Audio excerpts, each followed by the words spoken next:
যোৱাকালি আমি আছিলোঁ ধুবুৰী, আজি আহি পাইছোঁ আমি কোকৰাঝাৰ আৰু অহাকালি আমি যাম বঙাইগাঁও। ঠিক একেদৰে গৌৰৱ গগৈ ডাঙৰীয়াই নিজেই উজনি অসমৰ তিনিচুকীয়া ডিব্ৰুগড় আদি অঞ্চল পৰিভ্ৰমণ কৰিছিল। প্ৰদ্যুৎ বৰদলৈ ডাঙৰীয়াও অসমৰ এটা অংশত আছে, ভূপেন বৰা ডাঙৰীয়াও এটা অংশত আছে, ৰিপুণ বৰা ডাঙৰীয়াও এটা অংশত আছে আৰু আমাৰ বিৰোধী দলৰ দলপতি দেৱব্ৰত শইকীয়া ডাঙৰীয়াও চিৰাং অঞ্চলৰ পৰা আদি কৰি বেলেগ অঞ্চলত আছে। আজি আমি আপোনালোকৰ ওচৰলৈ আহিছোঁ।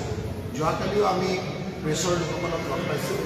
আপোনালোকৰো যিবিলাক কথা বতৰা আছে, আমি কি চৰকাৰ হ'লে আমি কেনেধৰণেৰে প্ৰেছৰ লোকসকলক আমি সুবিধা দিব লাগিব, এপ্লিকেশ্যনৰ কথা বতৰাৰ পৰা আৰম্ভ কৰি পেঞ্চনৰ পৰা আৰম্ভ কৰি আপোনালোকৰ যিবিলাক সুবিধা আছে সেইবিলাকো আপোনালোকৰ লগত জনাব।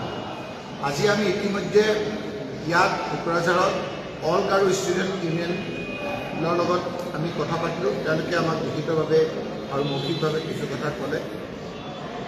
অল আছাম মাইনৰিটি ষ্টুডেণ্ট ইউনিয়নৰ কৰ্মকৰ্তাও আমাৰ মাজলৈ আহিছিল, আদিবাসী সংগঠনৰ লোকসকলো আমাৰ মাজলৈ আহিছিল, অল পূজাজবংশী ষ্টুডেণ্ট ইউনিয়ন আক্ৰাছৰ লোকসকলো আহি আমাক মেনিফেষ্টোত কেনেধৰণৰ কথাবিলাক অন্তৰ্ভুক্ত কৰিব লাগে, তেওঁলোকৰ জনজাতি কৰাৰ ক্ষেত্ৰত কি ধৰণেদৰে আমি আমাৰ মেনিফেষ্টোত অন্তৰ্ভুক্ত কৰিব লাগে সেই কথাখিনি আমাক ইয়াত দাখিল কৰিলে।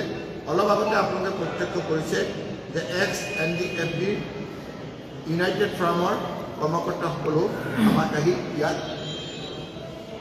তেওঁলোকৰ মতামত জনাই দিছে। আমি এইকাৰণে ইয়ালৈ আহিছোঁ যে সকলো শ্ৰেণীৰ মানুহ আজি হিমন্ত বিশ্ব শৰ্মা ডাঙৰীয়াৰ ওপৰত মোহিত হৈছে। উজনি অসমত যেনেকৈ মৰাণ, মটক, আহোম, চুতীয়া সম্প্ৰদায়, টি গাৰ্ডেন লোকসকল আৰু কোচ ৰাজবংশী লোকসকল যেনেকৈ ক্ষোভিত হৈ আছে, যোৱা নিৰ্বাচনত দেখা গ'ল যে BTC এৰিয়াটো সকলো শ্ৰেণীৰ ৰাইজে বিজেপিক প্ৰত্যাখ্যান কৰিলে। আগত যিকেইটা চিট পাইছিল সেইকেইটাতকৈ তেওঁলোকৰ ক্ষোভিত। হিমন্ত বিশ্ব শৰ্মাৰ অত্যাচাৰত কোনো আপোনাৰ সহিব পৰা নাই আৰু সেইকাৰণে সময়ৰ অপেক্ষাত আছে যে কোনদিনা আমি ৰায় দিওঁ, কোনদিনা হিমন্ত বিশ্ব শৰ্মা চৰকাৰখনক আমি পৰাভূত কৰোঁ, তেওঁক মুখ্যমন্ত্ৰী প্ৰাপ্ত কৰা। সেয়েহে আমি চৰকাৰ কৰিলে কেনেকৈ আমি ৰাইজৰ কাম কৰিম সেই কথাবিলাক আপোনালোকৰ যোগেদি আমি ৰাইজৰ পৰাও জানিব বিচাৰিছোঁ। আমি আপোনালোকৰ পদূলিয়ে ৰাইজৰ কংগ্ৰেছ শীৰ্ষক এক আমি বাৰ্তালৈ আপোনালোকৰ ওচৰলৈ আহিছোঁ আৰু সেইকাৰণে আজি আপোনালোকৰ কোকৰাঝাৰত আমি উপস্থিত হৈছোঁ।